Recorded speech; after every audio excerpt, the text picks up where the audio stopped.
नमस्कार, ज्ञान की डिजिटल दुनिया ध्येय रेडियो में आपका स्वागत है। मेरा नाम है केसरी। क्या आपने कभी समुद्र के किनारे खड़े होकर लहरों की आवाज सुनी है? ठंडी हवा चेहरे को छूती है और वो सुकून वाली फीलिंग होती है।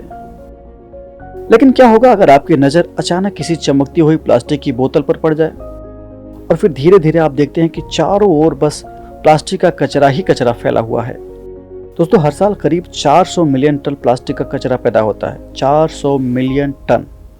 अगर इसे इकट्ठा करें तो ये इतना ज्यादा होगा कि पूरी धरती पर एक मोटी परत बिछाई जा सकती है। कि सोचकर ही डर लगता है ना? और सबसे चौंकाने वाली बात यह है कि इसमें से सिर्फ 9% प्लास्टिक ही रिसाइकिल होता है। तो बाकी का क्या होता है? दरअसल यही प्लास्टिक कचरा हमारे समुद्रों, नदियों, जंगलों और सड़कों पर फैल जाता है। हर साल करीब 8 मिलियन टन प्लास्टिक समुद्र में चला जाता है। मछलियां इसे गलती से खाना समझकर निगल लेती हैं और फिर वही प्लास्टिक हमारे खाने के जरिए हमारी प्लेट तक पहुंच जाता है। एक रिसर्च के मुताबिक अगर ये स्थिति यूं ही जारी रही तो 2050 तक समुद्रों में मछलियों से ज्यादा प्लास्टिक होगा।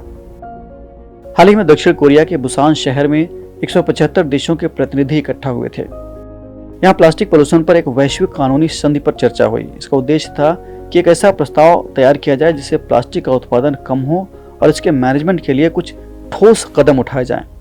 हालांकि अभी भी कुछ देशों में इस पर असहमति है। सऊदी अरब जैसे देशों ने प्लास्टिक उत्पादन पर रोक लगाने का विरोध किया है, जबकि भारत का कहना है कि विकासशील देशों को फाइनेंशियल और टेक्निकल हेल्प दिया जाना चाहिए ताकि वे इस बदलाव के साथ अपना तालमेल बैठा सकें, क्योंकि डेवलप्ड कंट्रीज तो इस रेस में काफी आगे निकल चुकी हैं। उन्होंने अपने आप विकास कर लिया है और हम अभी भी विकास के रेस में हैं। लेकिन अब सवाल यह है कि इस समस्या का हल क्या है? आखिर नुकसान तो सबको उठाना पड़ रहा है ना। तो इसका एक समाधान हो सकता है कि जैविक प्लास्टिक का इस्तेमाल किया जाए। बायोप्लास्टिक मतलब ऐसे प्लास्टिक होते हैं जो मक्का, गन्ने और आलू से तैयार किए जाते हैं और ये पर्यावरण में जल्दी खत्म हो जाते हैं। हमें नेचुरल अल्टरनेटिव्स की ओर बढ़ने की जरूरत है। एग्जाम्पल के तौर पर जूट, कपड़े और कागज का इस्तेमाल बढ़ाया जाना चाहिए। ये टिकाऊ, सस्ते और पर्यावरण के लिए थोड़े अच्छे विकल्प हैं।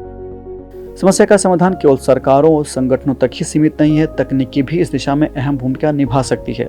आर्टिफिशियल इंटेलिजेंस कचरे को अलग करने और रिसाइकलिंग को आसान बनाने में हेल्प कर सकता है। इसके अलावा ड्रोन जैसी तकनीक समुद्र और दुर्गम इलाकों में प्लास्टिक कचरे की सफाई के लिए इस्तेमाल हो सकती है।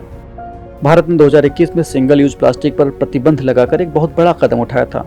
इसके अलावा भारत ने 2030 तक प्लास्टिक पैकेजिंग को 100% रिसाइकिल या रीयूज करने का लक्ष्य रखा है। ये एक बहुत सकारात्मक कदम है, लेकिन असली चुनौती जागरूकता की है। हम सबको अपनी आदतों में बदलाव लाना होगा। जब तक हम सिंगल यूज प्लास्टिक का उपयोग पूरी तरह से बंद नहीं करेंगे तब तक ये समस्या बनी रहेगी। अब एक और सवाल है कि हम खुद क्या कर सकते हैं भाषणबाजी के अलावा?